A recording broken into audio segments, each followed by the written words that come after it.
I should have known the moment I saw the ranch that nothing about this inheritance would be ordinary.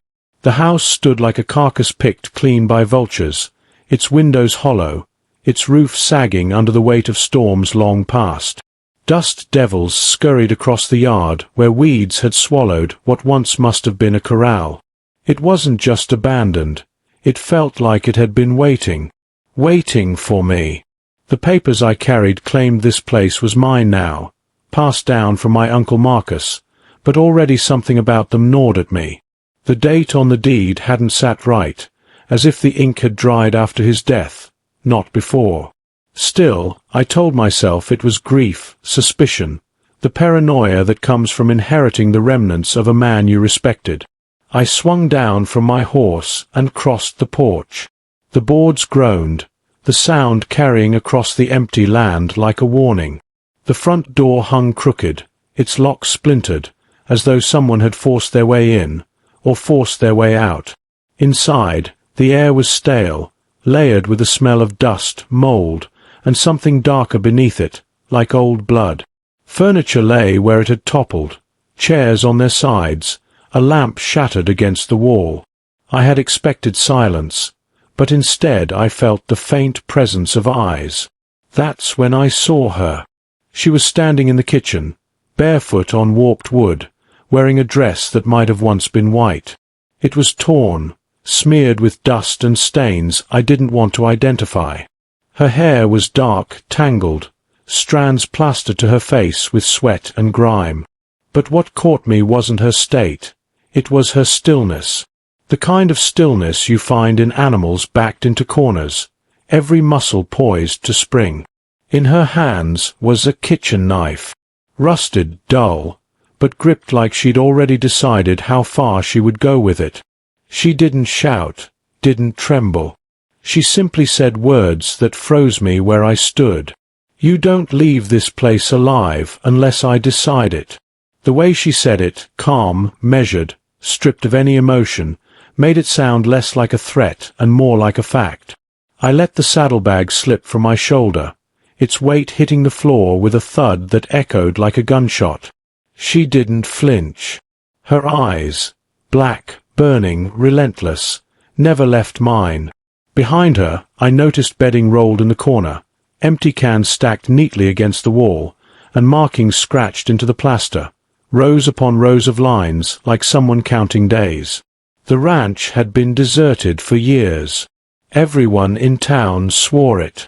Yet here she was, living like a ghost inside its bones.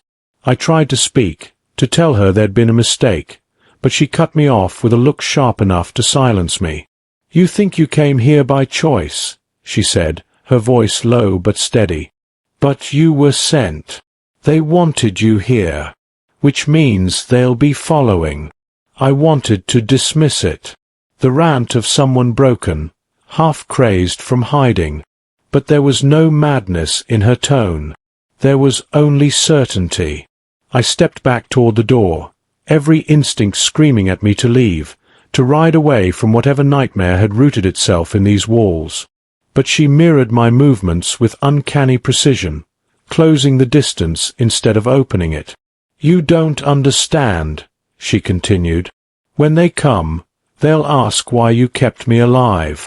And if you don't have an answer, you die with me." Her words were ice in my veins.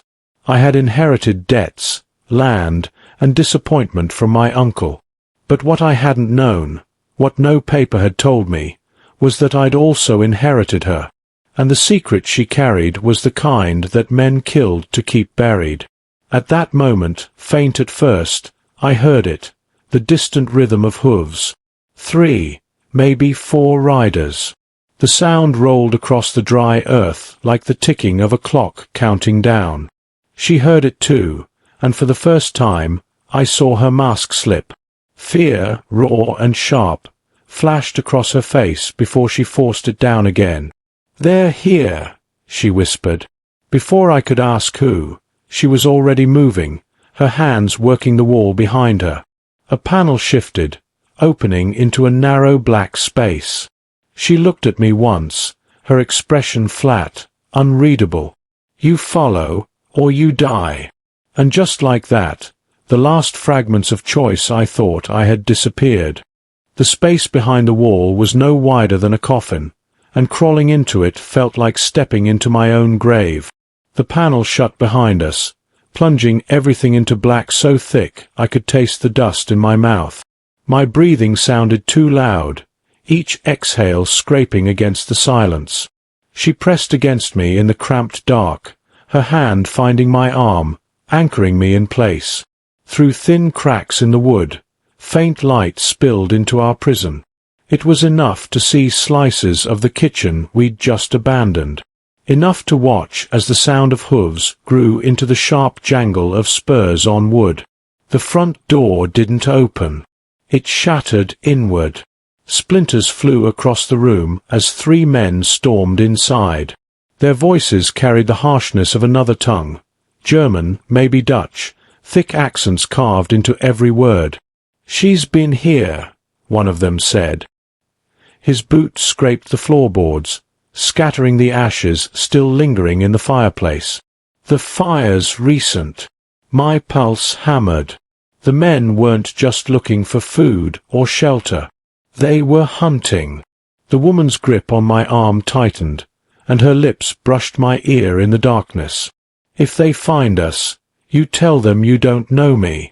You were passing through. Nothing more. Do you understand?" I nodded, though I doubted she could see it. The irony wasn't lost on me. 5 minutes ago she had promised I wouldn't leave alive unless she allowed it, and now she was whispering instructions that might keep me breathing. One of the men's voices rose again, colder this time. "Someone else is here. Fresh saddlebag by the door." My stomach turned to stone. In my shock at meeting her, I had dropped my gear. My saddlebag, my papers, everything that proved I'd come here at all. It was lying in plain sight, bait for the wolves now circling. "Check the barn, the well, everywhere. Bring me the satchel from upstairs too."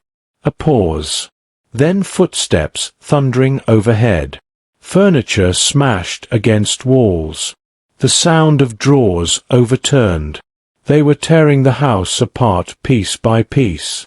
The woman leaned so close I felt the tremor of her whisper more than I heard it. "If they find the letters, we're finished." Letters. The word burned into me. What letters? What did they hold that made these men scour every corner like bloodhounds? I didn't get the chance to ask. One of them came back down the stairs, his boots heavy, deliberate. He carried a bundle tied with ribbon, pages catching the glow of their lantern. Letters, all addressed to Catherine Cross. The name struck her like a bullet. I felt her body stiffen against mine, her breath vanish completely. The leader took the bundle, his scarred hands thumbing through the papers with slow, deliberate cruelty.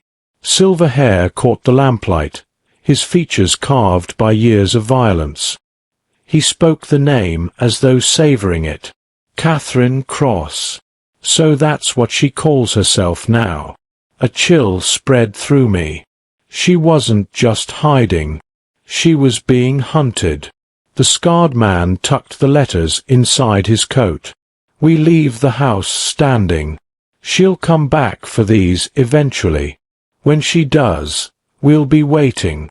It should have been a reprieve. Fire averted. But it wasn't. He wasn't abandoning the hunt. He was laying a trap, weaving a noose with patience only true predators possess. They gathered their gear and headed for the door. Relief almost broke through my chest until I made the smallest mistake a man can make in such a moment. My boot shifted, spur scraping faint against the hollow wall. The sound was nothing, a whisper of metal against wood. But in the silence that followed their decision to leave, it rang out like a church bell. The leader froze. Slowly, methodically, he turned back toward the kitchen. "Did you hear that?" My lungs constricted. "Maybe a rat," one of the others said. The man's shadow loomed larger through the slits in the panel. His hand pressed against the wood directly before us. Rats don't wear spurs. The woman's hand left my arm, fumbling upward. I heard a faint snap of wood above us, dirt sprinkling down. She was working free a hidden gap leading to the roof. Another escape. Another desperate gamble. The scarred man rapped the wall with his knuckles, listening. Then he spoke, voice casual, friendly almost. "This part's hollow. I'll give you to the count of 3. Come out and maybe I let you keep breathing." He started. 1. She looked at me then, her eyes just visible in the dim cracks of light. Not pleading. Not terrified. Asking, "Do you trust me?" 2. She began climbing, sliding her body into the narrow space overhead. I followed, heart crashing against my ribs. The panel groaned beneath the man's palm. 3. The shot shattered the air, with splintering where we had been crouched moments before. Light flared through the hole as a second bullet ripped the ceiling near my boots. The kitchen erupted with shouts, boots pounding, chairs overturned. We scrambled upward, pulling ourselves onto the blistering roof just as the men realized the hunt wasn't over. The shingles burned through my gloves, each one creaking as though it would give way beneath us. Below, I heard the leader snarl orders. On the roof. Johnson, around back. Martinez, watch the sides. Tabitha, Catherine, moved with the grace of someone who had done this before, darting across the roofline while loose shingles slid like deadly stones behind her. I forced myself to follow, lungs raw with smoke and fear. At the far edge she stopped, glancing down at a 20-foot drop. Her voice was low, urgent. "There's a water barrel behind the barn.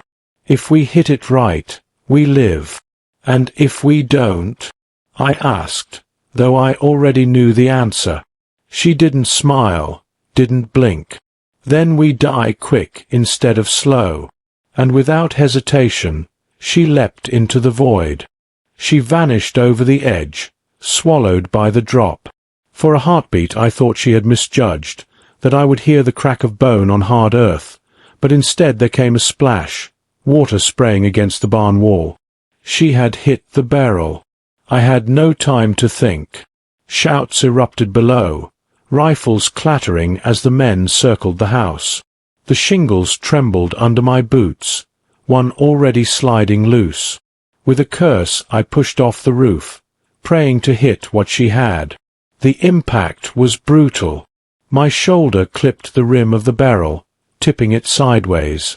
I tumbled into mud as the last of the water cascaded over me, the breath ripped from my chest.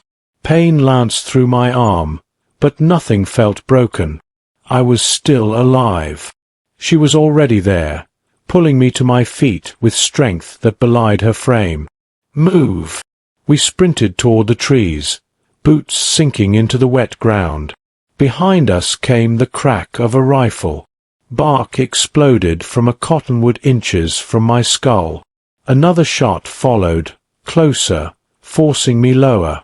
She didn't look back, only dragged me faster until we reached the creek. The water was shallow, no more than knee-deep, but she plunged into it without hesitation. "The current will wash the tracks," she hissed. I followed, the shock of cold biting deep into my bones. We half stumbled, half ran downstream.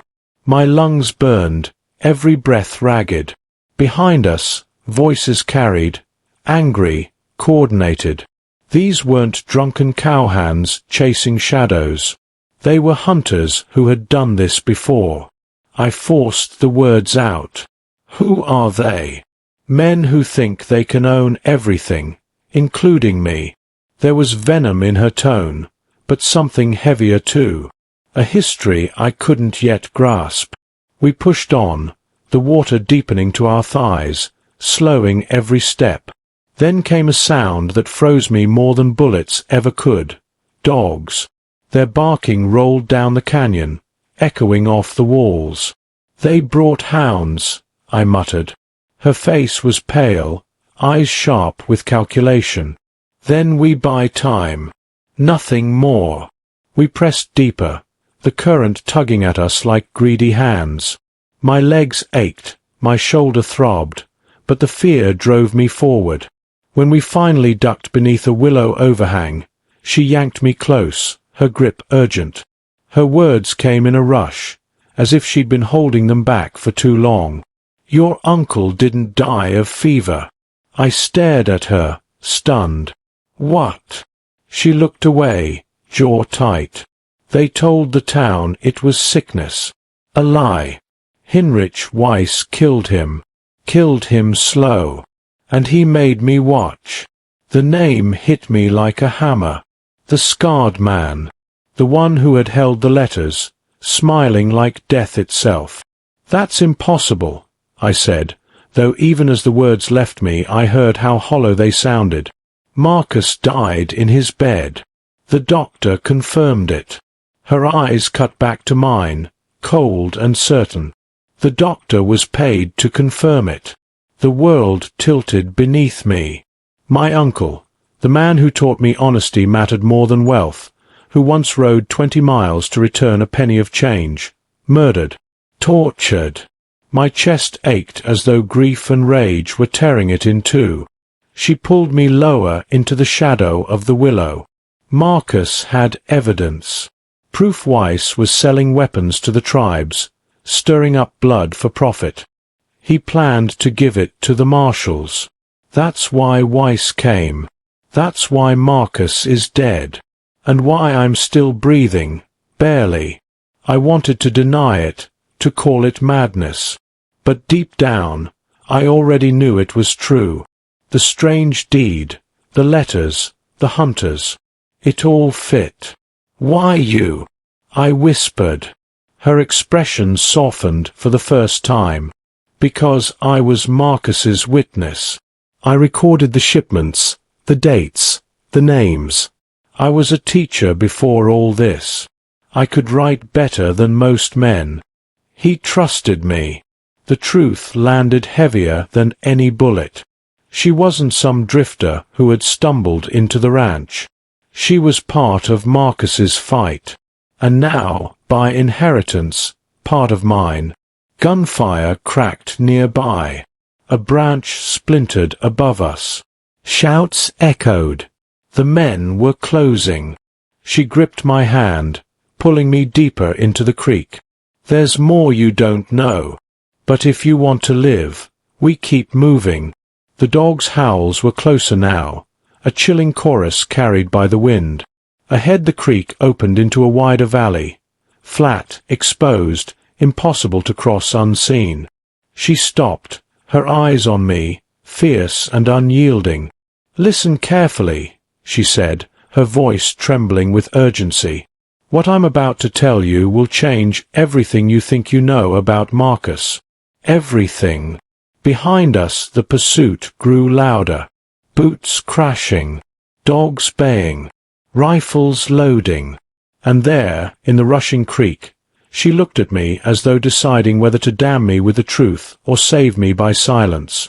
Then she spoke, and the world I thought I knew shattered.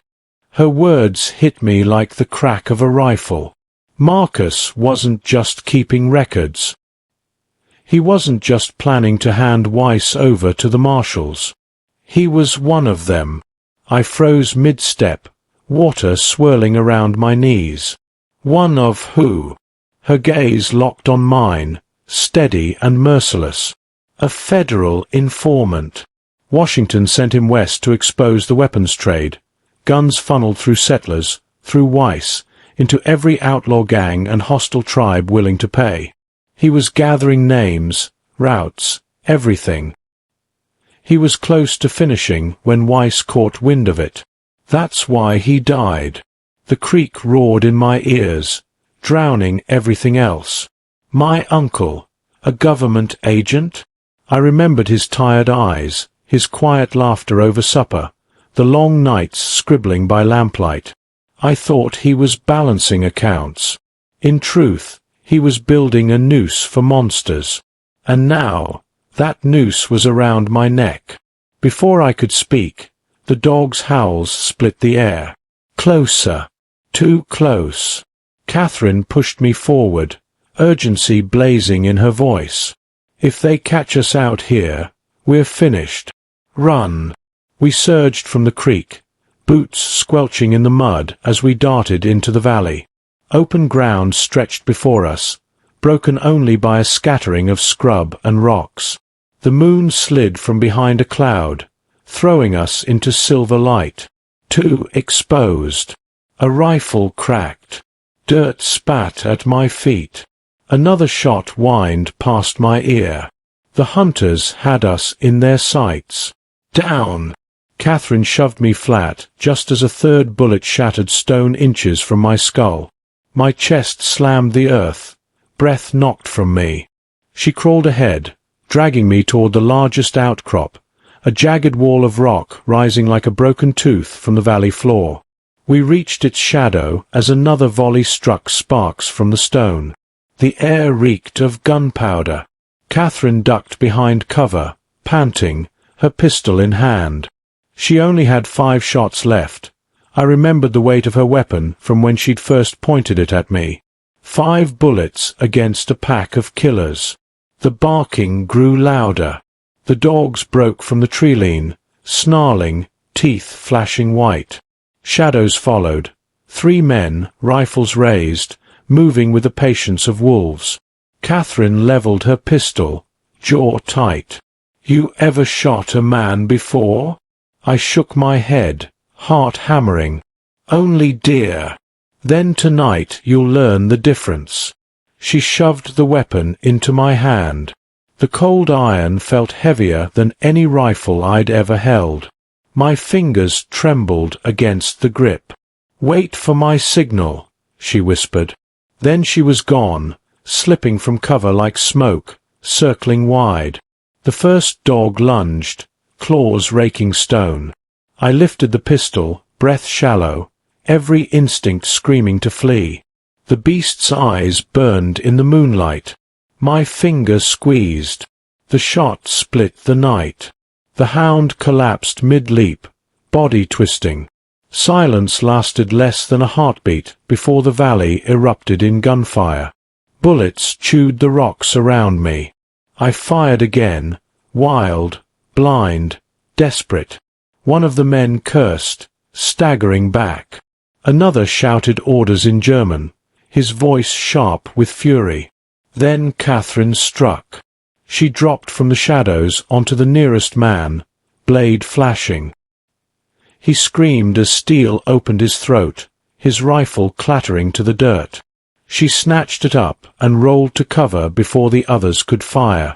I scrambled beside her, ears ringing, pistol empty now. She thrust the rifle into my hands, eyes blazing. "Breathe. Aim. Don't think." The second man charged, shotgun raised. My breath froze, but my finger pulled the trigger. The recoil slammed my shoulder, but the shot landed true. He spun, collapsing into the dust. Silence crashed down. Only one hunter remained, the scarred leader, Weiss.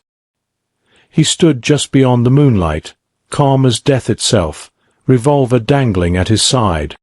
His pale hair glowed, his smile slow, cruel. "Well," he drawled, voice cutting across the valley, "looks like the boy has teeth after all." Catherine raised her pistol, steady, unflinching. "It ends tonight, Weiss." His laughter carried like wind through dry grass. "No, darling. Tonight is just the beginning." Before I could blink, he fired. Catherine cried out, staggering as blood blossomed at her side. I screamed her name, fumbling to raise the rifle, but Weiss had already melted back into the shadows, his voice lingering like poison. "You want the truth about Marcus? You'll bleed for it first." The valley fell silent again, broken only by Catherine's ragged breathing as she slumped into my arms. Her blood was hot against my hands. The night pressed closer, and for the first time, I realized Weiss didn't just want the letters. He wanted us broken, mind, body, and soul. Her blood would not stop flowing. I pressed my hands against the wound at her side, feeling the hot slickness pulse between my fingers.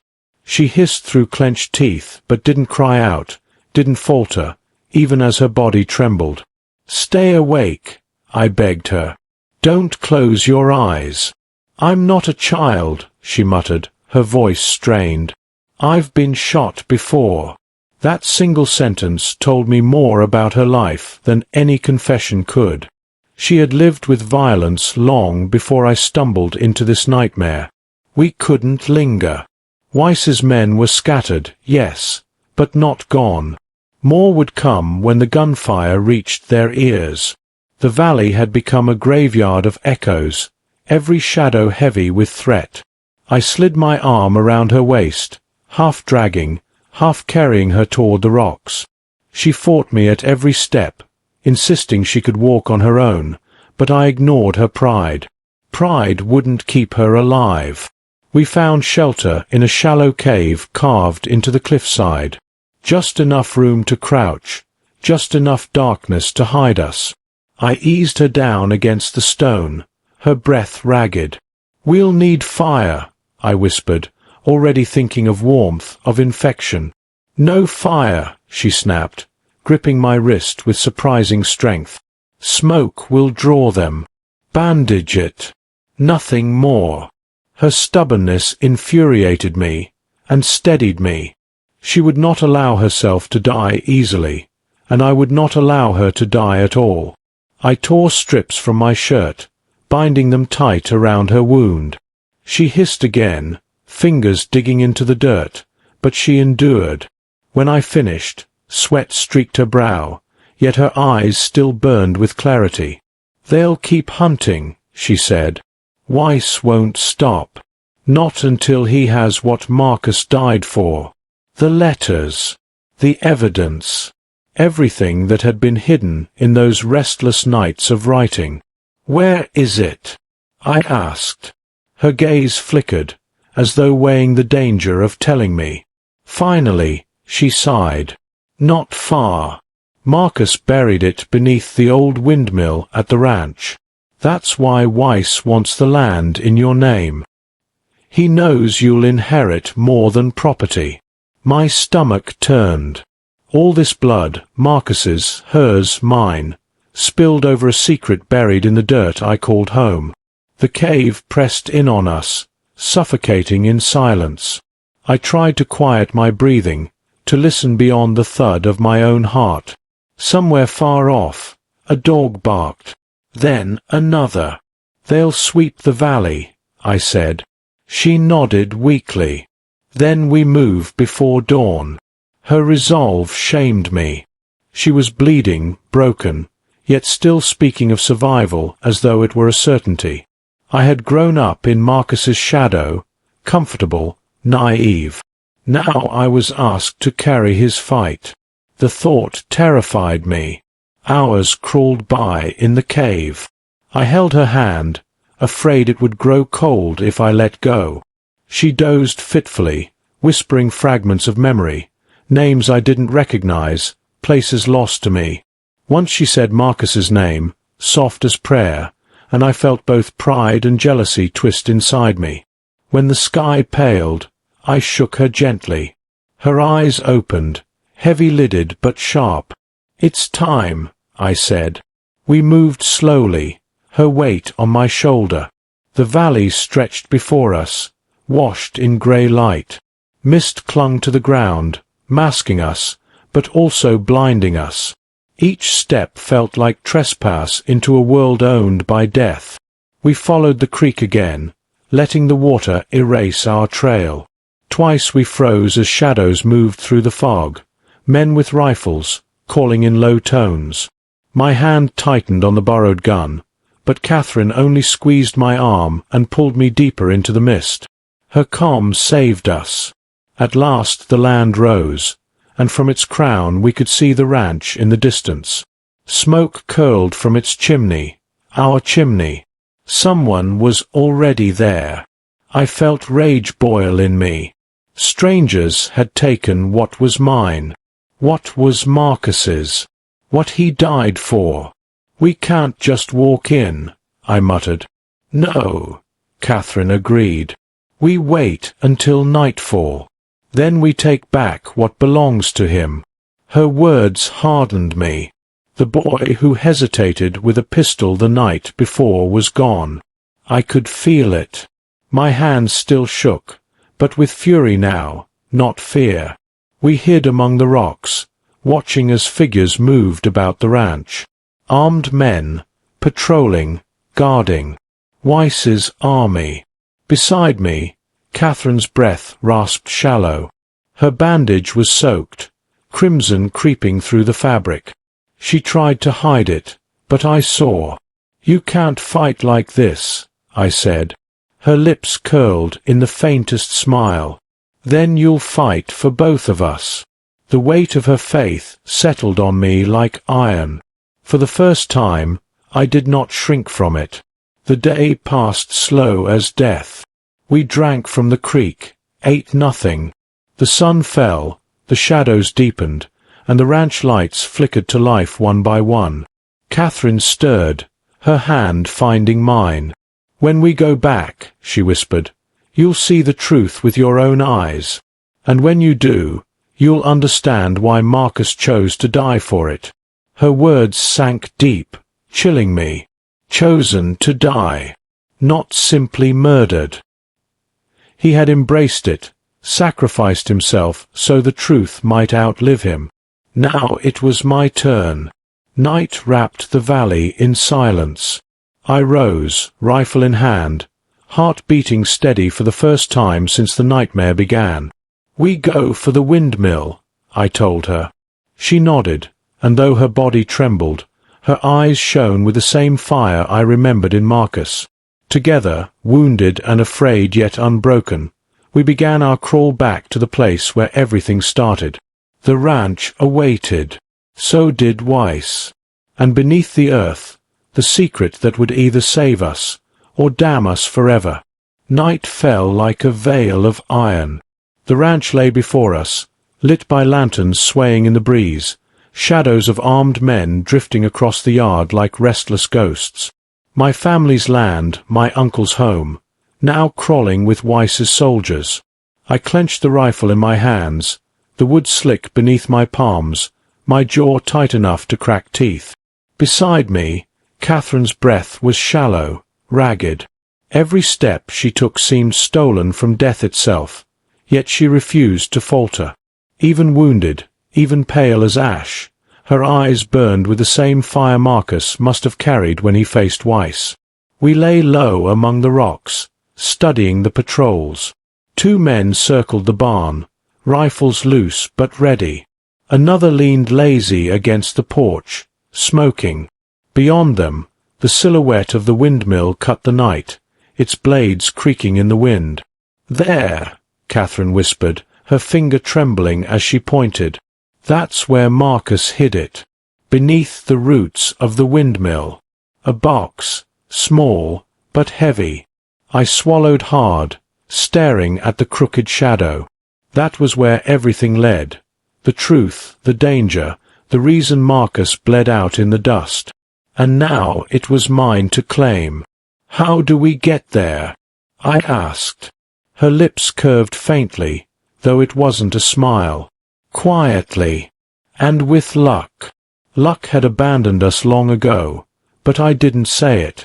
We crawled down the slope, the earth damp beneath our hands. Every sound felt like thunder, the scrape of a boot, the rattle of pebbles. The men were close enough that I could smell the tobacco from their cigarettes, hear the leather creak of their belts. One wrong move, and the yard would explode in fire. At the barn's shadow, Catherine gripped my wrist. Wait. She tilted her head. A pattern. She had seen it before I had. The patrol circled clockwise, one pausing by the barn door while the other drifted toward the windmill. A gap opened between them every few minutes. "When the second man turns his back," she whispered, "we move." My heart thudded like a drum as the moment arrived. She tugged me forward, and we darted across the yard, crouched low, sliding into the tall grass at the windmill's base.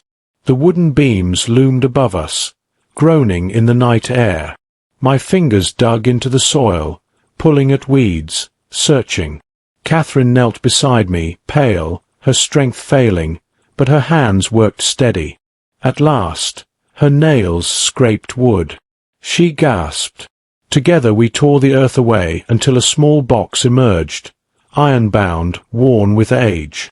My uncle's legacy. I reached for it, but Catherine stopped me, her hand pressing over mine. Her eyes were grave. "Once you open this, there's no turning back. You'll be hunted until you draw your last breath. Are you ready for that?"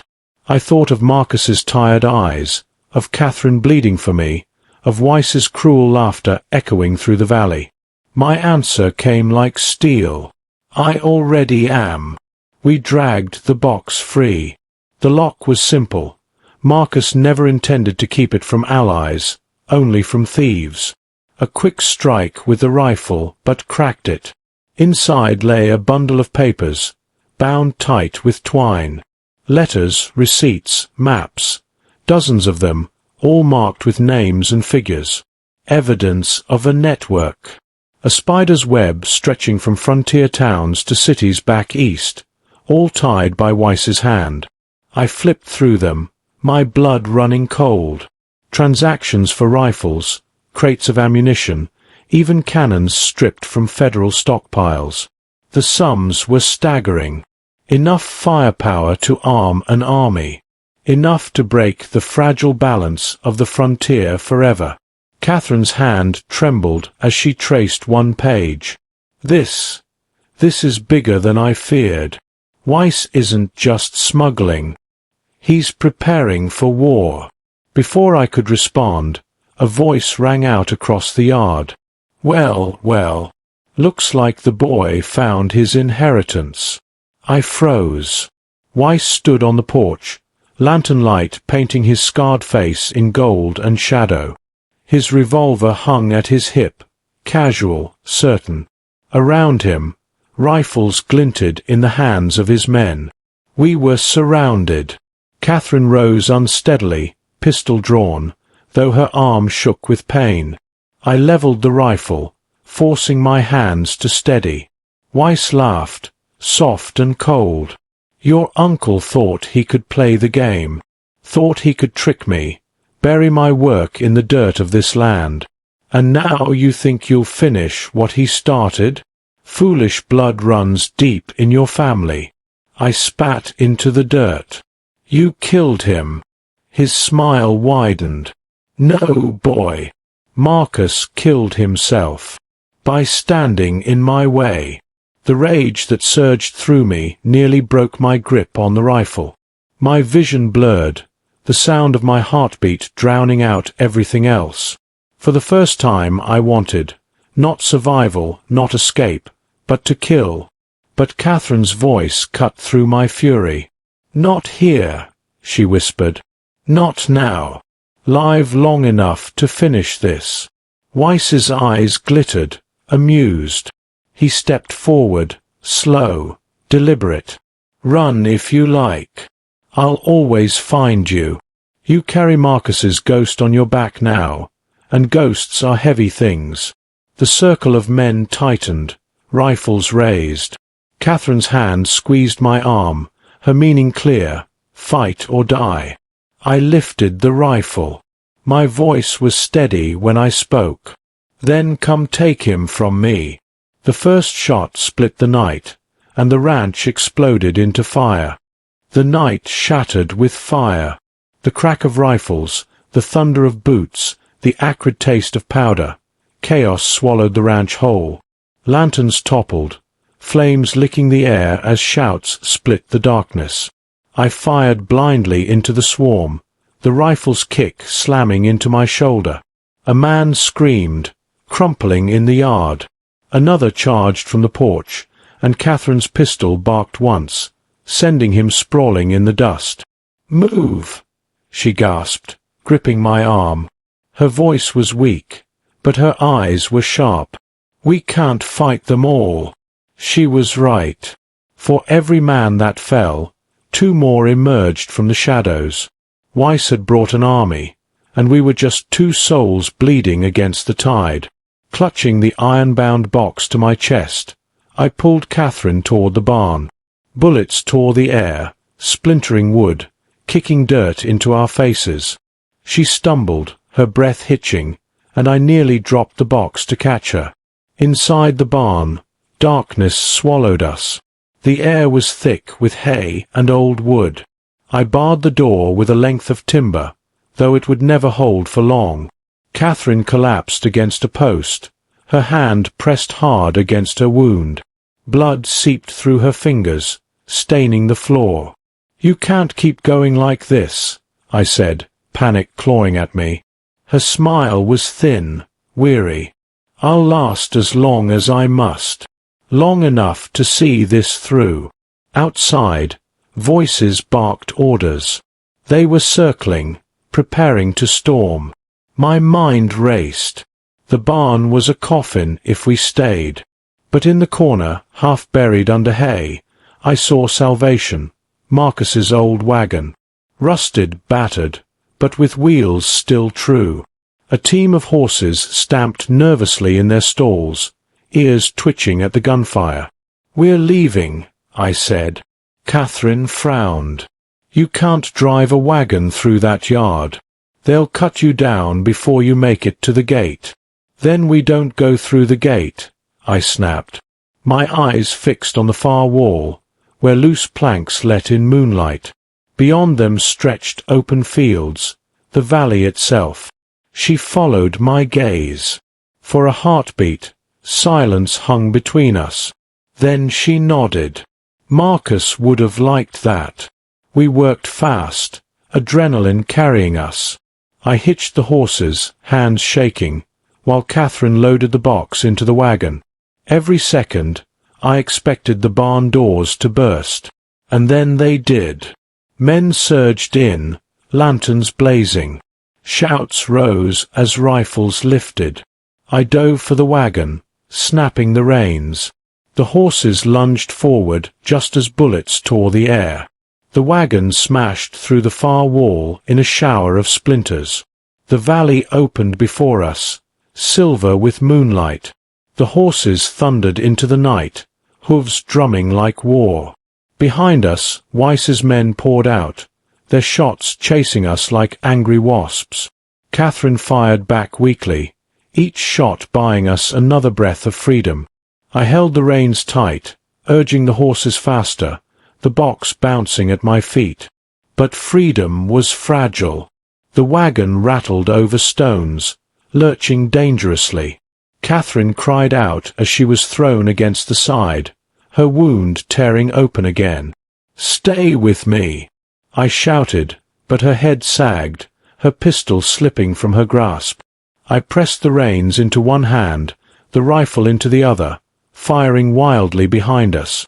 A rider broke from the pack, gaining fast. His pistol flashed, a bullet grazing my arm. Pain burned hot, but I didn't falter. I raised the rifle, fired once, and the rider toppled into the dust. The others slowed, wary now. But Weiss's voice carried across the field, cold and clear. "Run, boy. Run as far as you like. That box won't bury me twice." His laughter followed us, bitter as smoke. The wagon careened down into the lowlands, wheels screaming, horses frothing with effort. I didn't know how long they could hold. I didn't know how long Catherine could. At last, when my arms were numb from holding the reins, the shouts behind us faded. The night grew quiet save for the ragged breath of the horses. I pulled the wagon into a hollow near the creek, hidden by willows. There, in the shadows, silence returned.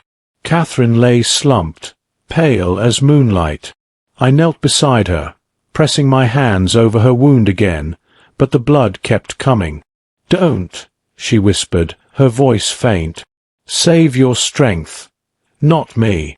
"Don't you dare say that," I snapped, though my throat ached. "You've carried this fight longer than I have. You don't get to lay it down now." Her eyes fluttered open, soft, distant. "It's not about me. It never was. Marcus knew. One of us had to live long enough to carry the truth. If it's you, then it's enough." Her words struck like a blade. I wanted to argue, to scream, to demand that she stay. But deep inside, I knew she was right. This was bigger than either of us. Bigger than Marcus. Bigger than blood itself. I tightened the bandages as best I could, forcing her to drink from the creek. She obeyed, though her hands trembled. "Rest," I said. "Just rest. I'll keep watch." The night stretched long. I sat with the rifle across my lap, the box at my feet, Catherine's ragged breathing behind me. I thought of Marcus, of Weiss, of the countless names scrawled across the papers inside the box. An entire war sat in my hands, waiting to be unleashed. And for the first time I understood. Marcus hadn't died for land, or pride, or even family.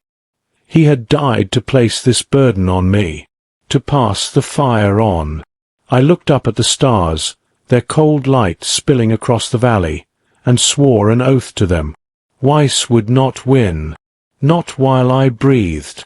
The box was no longer Marcus's, no longer Catherine's. It was mine, and with it, I would burn Weiss's empire to ash. Dawn crept over the valley like the lifting of a shroud. The creek whispered beside me, its water catching the pale light, but the peace it offered was a cruel lie. Catherine lay on a bed of blankets in the wagon, her face white as linen, her breath shallow. Each rise and fall of her chest was a coin tossed against fate. I hadn't slept. Couldn't. My eyes stayed fixed on the box, its iron bindings slick with dew. It sat between us like a living thing, heavy, silent, yet louder than any rifle shot. Inside lay the proof of Weiss's corruption, the map of his empire, and with it, the possibility of tearing him apart piece by piece. Catherine stirred. Her eyes cracked open, searching for me. "You're still here," she whispered. "Where else would I be?" I asked, trying for a smile, though it felt brittle. She coughed, wincing. "Marcus used to sit just like that, guarding the fire, staring at the box. He never opened it in front of me. Said once you saw what was inside, you stopped being yourself. You became something else." Her gaze shifted to me, heavy with meaning. "What did you see?" I hesitated. "Names. Numbers. Deals. Weiss has his hands everywhere. Arms shipments, bribes, railroads, banks. He's building more than wealth. He's building a kingdom." Catherine's lips tightened. "Then you know why Marcus died. Why I've bled. This isn't about one man. It's about stopping a plague before it spreads." I nodded slowly. The weight pressed deeper on my chest, heavier than any rifle. Marcus hadn't just left me an inheritance. He had left me a war. For hours we rested in that hollow. I tended Catherine's wound as best I could, binding it tight with strips of cloth torn from my own shirt. She winced but endured it without complaint. Her strength amazed me. Fragile as she looked, there was iron in her spirit. But iron breaks if pressed too long. By midday, her fever climbed. She drifted in and out of sleep, murmuring Marcus's name, sometimes mine, sometimes words I didn't understand. I forced her to drink when she could, whispering lies that she would be fine, though each time I said it, I believed it less. The box waited. I opened it again, spreading the papers across the ground. My eyes scanned the lists. Shipments of rifles through Dry Creek, crates of powder moving east by rail, coded letters signed only with initials. It was overwhelming, a spider's web stretching farther than I could see. But then, an anchor. One letter bore Weiss's own hand, his signature clear as blood.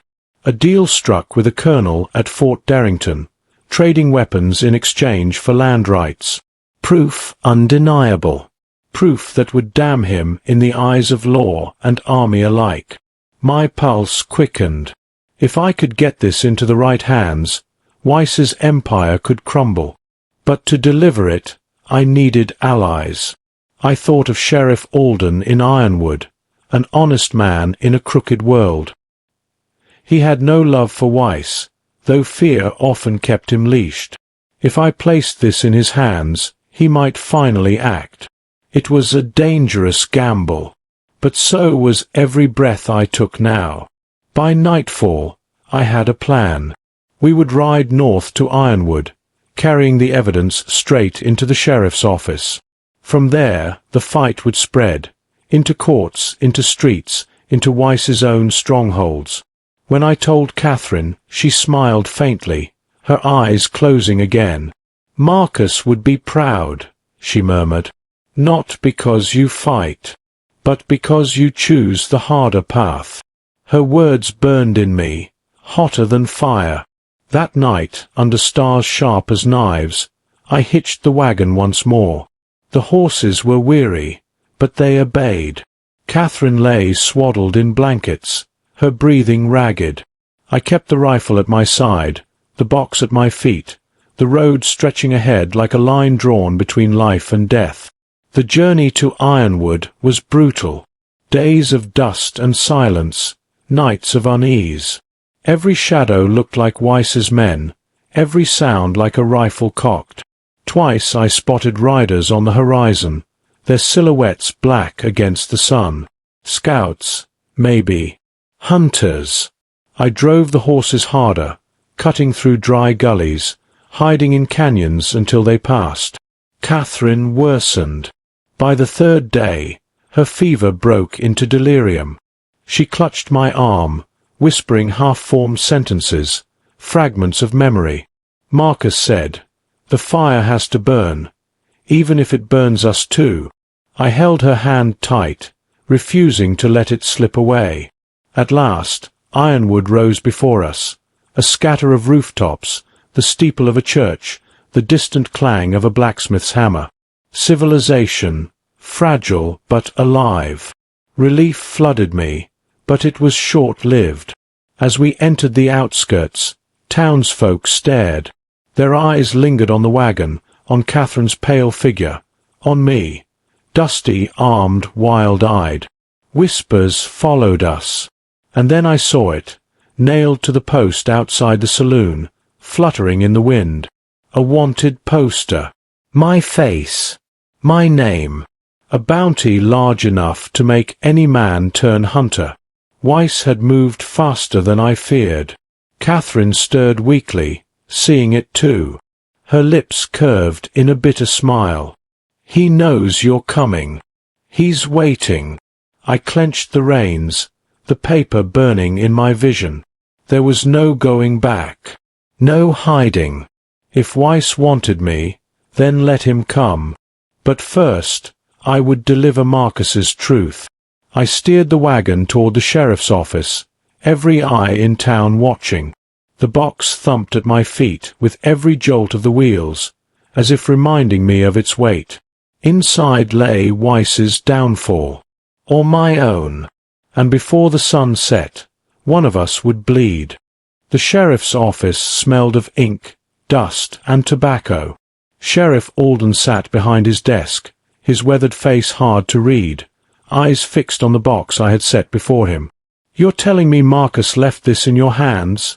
he asked, voice low, as though the walls themselves might be listening. I nodded. "And inside is everything we need to burn Weiss down to his bones." He opened the lid slowly, scanning the papers with a practiced eye. His jaw tightened as he read, Names, signatures, bribes, shipments. When he reached the letter signed by Weiss himself, he cursed under his breath. "This is enough," Alden said, slamming the box shut. "Enough to bring the army down on him, maybe even the courts. But—" his gaze rose to me, sharp as a knife. "You've put ironwood in the fire. If Weiss knows this is here, he'll march his men straight through my town to get it." I leaned forward. "Then we stand. Marcus didn't bleed so you could hide. Neither did Catherine." At her name, Alden's eyes flicked to the cot where she lay, feverish and pale, her breath shallow. A silence stretched between us. He sighed, running a hand through his grey hair. "You're asking me to choose war," he said finally. "War against the richest man in the territory." "No," I said, my voice firm. "I'm asking you to choose justice." Before he could answer, the sound of hooves thundered outside. Shouts erupted, boots on dirt. I rushed to the window and froze. Riders. Dozens of them. Weiss's men, black coats glinting under the sun, rifles at their sides. They were pouring into Ironwood like a flood, spreading through the streets. The sheriff cursed again, grabbing his rifle from the wall. "Looks like you brought the storm to my door." Catherine stirred on the cot, her weak voice threading through the chaos. "Then let it burn." Her words set my blood alight. The storm had come, but so had our chance. Weiss wanted the box. He would come for it himself. And when he did, I would be ready. Ironwood's quiet streets shattered beneath the thunder of hooves and the crack of gunfire. Weiss's men rode in from every road, black coats flapping, rifles raised. The townsfolk scattered, slamming shutters, bolting doors. Ironwood had become a cage, and we were the bait inside. Sheriff Alden barked orders, rallying the few deputies brave enough to stand. "Barricade Main Street. Get the rifles on the rooftops." His voice rang with the weight of a man who'd waited years for this reckoning. I helped carry Catherine deeper into the office, laying her on the floor behind a barricade of overturned desks. Her skin burned with fever, her breaths ragged. Yet when her eyes fluttered open, she managed a faint, defiant smile. "You'll have to finish it," she whispered. "Even if I can't." I squeezed her hand. "You will. You'll see Weiss fall." Outside, the first shots rang. Bullets shattered windows, splintered wood.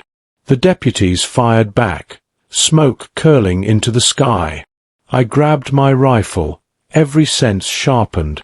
This was no longer about survival. It was about dragging Weiss into the open. Hours blurred into thunder and fire. The air reeked of gunpowder, screams echoing down the alleys. Weiss's men pushed hard, but Ironwood refused to bow. Farmers, shopkeepers, even the preacher joined the defense, firing from windows, hurling lanterns into the night. And still they came. Through the haze, I caught glimpses of the enemy commander, a tall figure on a white horse, black hat low, barking orders. Not Weiss. One of his dogs. Which meant the serpent himself was near. Sheriff Alden reloaded beside me, his face grim. "He's here," he muttered. Weiss wouldn't send this many men unless he planned to finish it himself. My heart pounded. The moment I'd been dragged toward since Marcus's death was finally at hand. The papers, the box, Catherine's sacrifice, all of it had led here. As dusk bled into night, the sky glowed red with fire. Ironwood burned, but it still stood. And in the smoke I saw him at last. Weiss himself, riding down the street, calm amid the chaos, his eyes fixed on the sheriff's office. He wasn't coming for the town. He was coming for me. I chambered around, lifting my rifle. Catherine stirred behind me, her voice barely audible. "End it. For Marcus. For all of us." My grip tightened. Part of me trembled, but another part, the part Marcus had trusted, the part Catherine believed in, was steady as stone. Weiss had built an empire on fear. Tonight, I would tear its heart out. The final confrontation was no longer a question. It was a certainty. Tomorrow, only one of us would walk away. Weiss rode like a storm down Main Street, the black coat flaring, the horse's hooves hammering against the cobblestones. Behind him, his men surged like a dark tide, rifles raised, faces twisted in fury. The town burned, fires reflecting in windows, lanterns shattered. I leveled my rifle from the barricade, feeling the weight of Marcus's box heavy at my feet. Inside it lay every secret, every proof of Weiss's crimes, every letter that would topple him. But the night demanded more than proof. It demanded action, steel and fire. Catherine stirred behind me, her fevered hand clutching mine. "It ends tonight," she whispered, eyes burning with determination. "Promise me." "I promise," I said, my jaw tight, my heart hammering. There was no turning back. The first volley hit, and the world became chaos. Wood splintered, gunfire cracked like thunder, and smoke choked the air. Sheriff Alden and the deputies returned fire from the rooftops. Civilians, inspired by desperation, joined with pitchforks and rifles. Ironwood itself rose as a weapon. I spotted Weiss as he neared the office, calm amid the fire, scanning for me. The man was a master of fear, but fear was no longer mine. I drew a bead and fired. His horse reared. One of his men fell, but Weiss did not falter. His smile was cruel, the confidence of a man who believed himself untouchable. Catherine struggled to her feet beside me. Blood streaked her clothes, fever burning her skin, but her eyes were fierce. "The box," she said. "Get it out. Make him see it." I grabbed it, running out from the barricade, bullets whizzing past. Weiss spotted me and laughed, a sound full of arrogance, the sound of a man certain of victory. "Come out, boy, or let this town burn with you inside." I held the box high. "I'm not running. You taught me too well, Weiss. You built an empire on fear, but today fear is mine." The world slowed. Weiss's men hesitated as I slammed the box to the ground. Papers spilled like fire across the street. Maps, letters, receipts, evidence of every deal, every lie, every crime. Civilians and deputies swarmed, grabbing what they could. Weiss's horse reared, his pistol flashing. I ducked as a bullet cracked past my ear. Catherine fired her revolver from the side, hitting a rider. Chaos exploded into a storm of smoke, fire, and gunpowder. I charged forward, the box as a shield, fists ready, heart screaming. Weiss confronted me in the street. For a heartbeat, time froze. The murderer and the witness, the boy Marcus trusted and the man who had stolen his life. "You think your papers can stop me?" Weiss snarled, swinging a knife he'd drawn. "I think truth stops everyone," I said, striking first. The fight was brutal, fists and knives clashing, each blow a question of survival. I could see the fear flicker in his eyes as townsfolk surrounded him, armed with rifles and torches. The empire he built trembled under the weight of its own lies. Finally, I drove him back. Catherine joined, weak but relentless, striking at his side. Weiss staggered, fury turning to disbelief. The sheriff moved in, rifle leveled. Weiss's knife clattered to the cobblestones. The town had risen. Witnesses, victims, friends, neighbors, everyone who had lived under his shadow, stood together. Weiss raised his hands in defeat, the arrogance gone, replaced by raw fear. Justice didn't need a bullet from me. It came from the people, from the truth that Marcus had left, from Catherine's courage, from Ironwood itself. Weiss was bound, the box and its papers now evidence beyond denial. Catherine collapsed into my arms, trembling.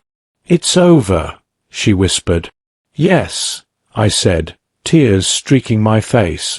The fires still burned, but the threat was gone.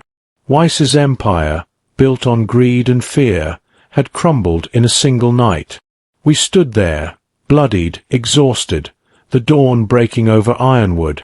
Marcus's legacy was preserved. Weiss would answer for every crime. And though Catherine and I bore scars that would never fade, we had survived, not just as witnesses, but as instruments of justice. The sun rose, washing the streets with gold. The fires reflected light in her eyes, and for the first time, I saw peace there. "Let's go home," she said, and for the first time since Marcus's death, I felt like we had truly won.